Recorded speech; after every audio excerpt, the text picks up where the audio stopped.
We're always told the law of the sea is women and children first, but on a foggy day in 1854, that law didn't just break, it was murdered. This is a story you weren't taught in school, a chilling account that peels back the veneer of civilization and asks a terrifying question about human nature. This is the story of the SS Arctic, not a tale of heroes, but of a day when the brave and the elite turned into monsters to save their own skin. Picture this, a magnificent steamship, the pride of the Collins Line, slicing through the Atlantic. The SS Arctic was the pinnacle of mid-19th century luxury. It was a floating palace, carrying some of the wealthiest and most influential people of the era. Passengers enjoyed lavish meals, opulent cabins, and the promise of a swift, safe passage. It was considered so robust, so unsinkable, that it carried only enough lifeboats for half the people on board. A fatal miscalculation. The date is September 27, 1854. The Arctic is about 50 miles off the coast of Newfoundland, en route to New York. A dense, blinding fog descends, wrapping the ocean in a thick white shroud. Visibility is near zero. The captain, James Luce, takes precautions, slowing the ship and posting lookouts. But in the eerie silence of the fog, another vessel is moving, unseen and unheard. It's the French iron-hulled propeller ship, the Vesta. Suddenly, a jolt, not a violent crash, but a dull, grinding thud. Most passengers barely notice it. Those on deck see the Vesta emerge from the mist, its bow crumpled, before disappearing back into the fog. The initial assessment on the Arctic is one of relief. The damage seems minimal, just some splintered wood and a few scratches on the hull. The Vesta, it appears, got the worst of it. The captain even attempts to assist the French vessel. But below the waterline, a hidden, mortal wound has been inflicted. The collision tore 3 gaping holes in the Arctic's wooden hull. Water begins pouring into the ship, far faster than the pumps can handle. Down in the engine room, the scene is one of controlled chaos turning to sheer panic. The icy Atlantic water rushes in, hissing as it meets the hot furnaces. One by one, the fires are extinguished. The mighty steam engines shudder to a halt. The ship, a marvel of human engineering, is now just a dead piece of iron and wood at the mercy of the sea.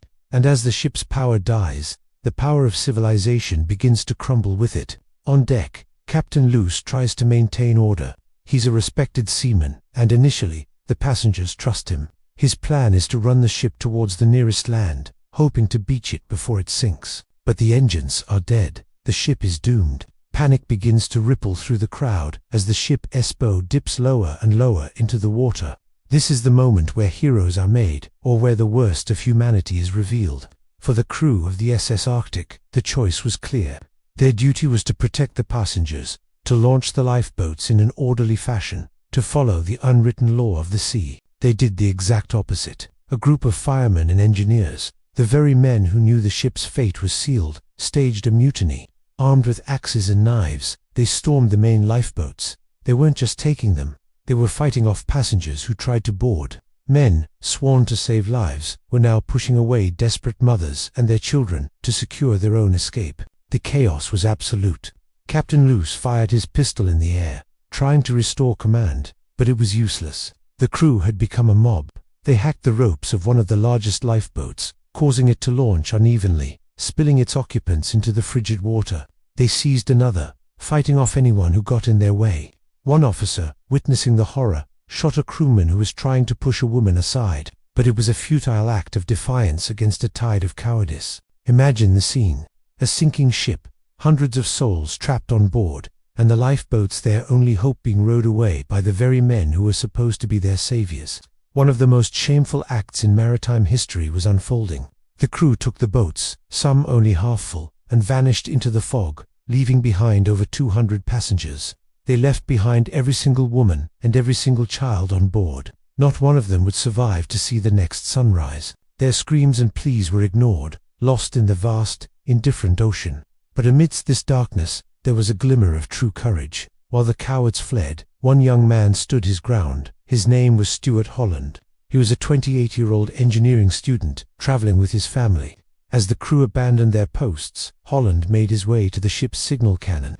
He knew the ship was sinking. He knew his chances were slim to none, but he also knew that as long as there was a breath in his body, he had a duty to try. While others scrambled for a piece of wreckage, Stewart Holland stood by that cannon. Methodically, he loaded and fired it, once every minute. The deafening boom was a desperate call for help, a beacon of hope in a hopeless situation. He continued firing, even as the deck tilted precariously, even as the icy water swirled around his feet. He stayed at his post, a lone figure of defiance against the inevitable, until the Atlantic finally rose up and swallowed the barrel of his gun, silencing his final call forever. He went down with the ship, a hero in a story full of villains. The SS Arctic sank just for hours after the collision. When rescue ships finally arrived at the scene, drawn by reports from the survivors of the Vesta, they found a horrifying tableau. The sea was littered with debris and the bodies of the dead. Of the roughly 400 people on board the Arctic, only 85 survived. The breakdown of that number is what truly shocked the world. Nearly all the survivors were members of the crew and able-bodied male passengers who had fought their way onto lifeboats or clung to wreckage. 0 women survived. 0 children survived. The news sent shockwaves across the globe. The idea of women and children first was shattered. It was revealed to be a fragile ideal, a myth that died that day in the fog off Newfoundland. The public outcry was immense. The crew members who survived were branded as cowards and murderers.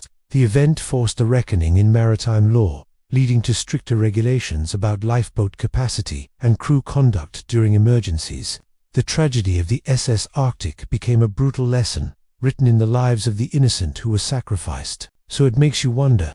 We all like to believe we'd be the hero in a crisis. We'd be Stewart Holland at the cannon, not the men stealing the lifeboats. But when faced with the cold, hard reality of your own mortality, what choice would you truly make?